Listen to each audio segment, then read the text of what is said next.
নমস্কার বন্ধুরা, আপনারা দেখছেন কুকিং হাউস অফ অনিমা। এখানে দেখতেই পাচ্ছ এগুলো হলো বেলে মাছ। এই বেলে মাছের তেল ঝাল আমি বানাবো আজকে। একদম টেস্টি টেস্টি তেল ঝাল রেসিপি বানাবো। তার জন্য আমি এই বেলে মাছগুলো ধুয়ে পরিষ্কার করে নিয়েছি।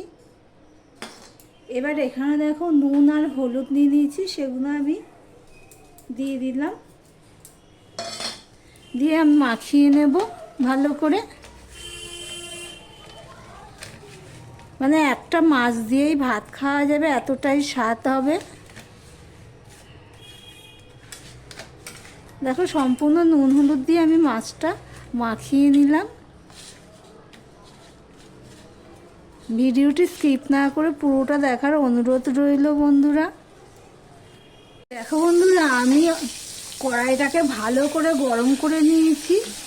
গরম করে নেওয়ার পরে তারপরে মাছ তেল দিয়েছি, কেননা বেলে মাছ খুব আহ্লাদি মাছ, খুব নরম মাছ। হ্যাঁ, তাই জন্য কড়াই যদি গরম ঠিকঠাক না হয় তাহলে পুরো ভেঙে যাবে। সেই জন্যই আমি কড়াইটাকে পুরো গরম করে নিয়ে আমি একটা একটা করে মাছ ভাজছি।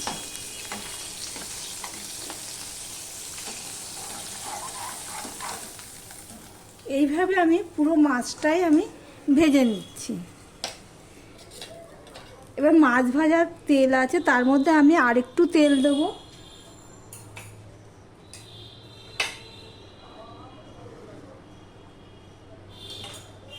কেননা যেহেতু এটা তেল ঝাল, সেই জন্যই আমি তেলের পরিমাণটা একটু দিয়ে দিলাম।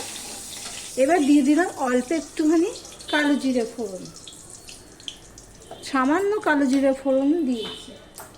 এবার দেখো এখানে আমি একটা বড় সাইজের পেঁয়াজ বেটে নিয়েছি, আর নিয়েছি 1 চামচের মতন রসুন। রসুনটাকে আমি আর বাটিনি, বাটা রসুন ছিল না, আমি ওইটাকে আমি ভালো করে শিলে থেতো করে নিয়েছি। দেখো কালো জিরেটা ফোড়ন হয়ে গেছে।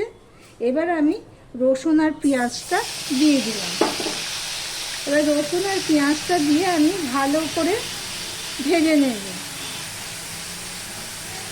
ভিডিওটি স্কিপ করো না। আর তোমাদেরকে বলছি, তোমরা সাবস্ক্রাইব করেছি, পাশে রয়েছি, এইসব কেন লেখো বলো তো? এতে করে সাবস্ক্রাইব কেটে যাচ্ছে, সমানে সাবস্ক্রাইব কেটে যাচ্ছে। আবার অনেক বন্ধু আছে কী করছে, পাশে রইলাম, বন্ধু হলাম, অথচ তারা বন্ধু হয়নি, সাবস্ক্রাইব করেনি। এমনও অনেকে রয়েছে। এগুলো যারা করছে তারা সব নতুন বন্ধু। ওই 250-300 সাবস্ক্রাইবার রয়েছে, তারাই এই ধরনের তুমি দিচ্ছ। তার লিখো না এইভাবে, এতে করে তোমার আমার চ্যানেলে ক্ষতি হচ্ছে, সাবস্ক্রাইবার কেটে যাচ্ছে। দেখো বন্ধুরা, পেঁয়াজ বাটা রসুন বাটাটা কিন্তু ভালো করে ভাজতে হবে, নয় তরকারিটা না পানসে লাগবে। সেই জন্য যখন ভাজার একটা গন্ধ বেরোবে তখনই আমি দিয়ে দিলাম কাঁচা লঙ্কা, ভেঙেই দিয়ে দিলাম, আর কিছু মশলা দিয়ে দেব। এখানে দেখো আমি 1 চামচ করে সব নিয়ে নিয়েছি। লঙ্কার গুঁড়োটা 1 চামচের একটু বেশি নিয়েছি।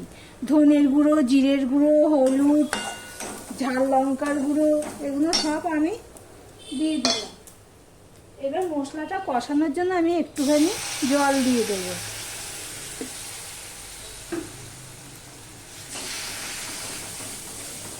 মিশিয়ে নিলাম, নিয়ে এবার আমি এটা কষাতে থাকবো। জল না দিলে মশলাটা পুড়ে যাবে, সেই জন্যই জল দিলাম। দেখো বন্ধুরা, মোটামুটি কষানো হয়ে এসছে। আমি এখানে একটা ছোট টমেটো বেটে রেখেছিলাম, সেটা আমি দিয়ে দিলাম। দিয়ে ভালো করে আমি কষিয়ে নেব মশলাটাকে। মশলাটাকে কিন্তু ভালো করেই কষাতে হবে।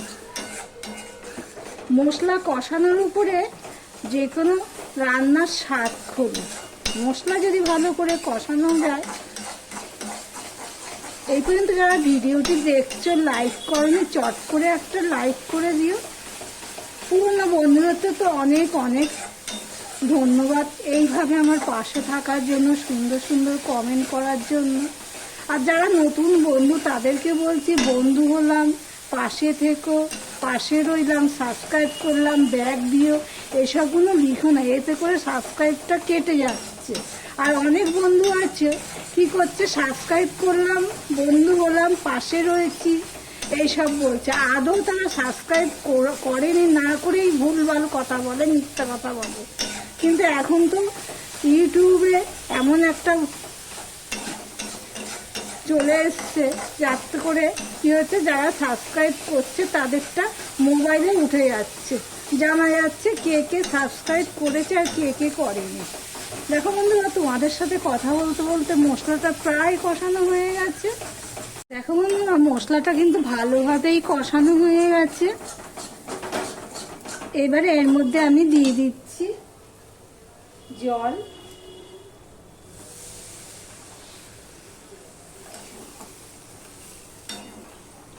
জলটা তো একসাথে ঢেলে দেওয়া যায় না, কেননা দেখতে হবে কতটা ঝোল রাখবো, সেই বুঝে জল দিতে হবে।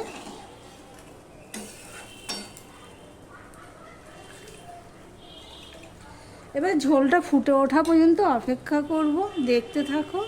দেখো বন্ধুরা, ঝোলটা ফুটে উঠতে উঠতে তোমাদের দেখাচ্ছি মাছগুলো দেখো সম্পূর্ণটাই গোটা রয়েছে। খুব সাবধানে মাছ ভাজতে হবে। ঝোলটা ফুটে উঠেছে, এবার আমি এক এক করে মাছ দিয়ে দেব। আমার ভিডিওটি যদি ভালো লেগে থাকে প্লিজ লাইক কমেন্ট শেয়ার করে দিও। আর যারা নতুন বন্ধু ভিডিওটি দেখছো এখনও পর্যন্ত সাবস্ক্রাইব করোনি, তাদেরকে বলবো সাবস্ক্রাইব করে পাশে থাকার জন্য। এবার আমি প্রায় 4 থেকে 5 মিনিট আমি ফুটতে দেব। দেখো বন্ধুরা, আমি প্রায় 4 থেকে 5 মিনিট পর তোমাদের সামনে আসলাম। দেখো হয়ে গেছে প্রায়। এবার এর মধ্যে আমি একটুখানি কাঁচা সর্ষের তেল দিয়ে দেব। এতে করে কি হবে, ফ্লেভারটা ভালো হবে। সর্ষের তেলটা দিয়ে একটুখানি নেড়ে দিচ্ছি, দেখতেই পাচ্ছ। তোমাদের হাতের কাছে যদি ধনে পাতা থাকে তো ধনে পাতা দেবে। আমি এখানে দেব হলো একটুখানি আমি হলুদ পাতা নিয়েছি, অল্প একটু দিয়েছি হলুদ পাতাটা, বেশি দিইনি। একটুখানি হলুদ পাতা দিয়ে দিলাম, দিয়ে আমি 30 সেকেন্ডের মতন জাল দিতে থাকবো। তাহলে ভিডিওটি আজকের মতন এখানেই শেষ করলাম। আবার অন্য কোনো সুন্দর সুন্দর রেসিপি নিয়ে চলে আসবো। সঙ্গে থেকো বন্ধুরা।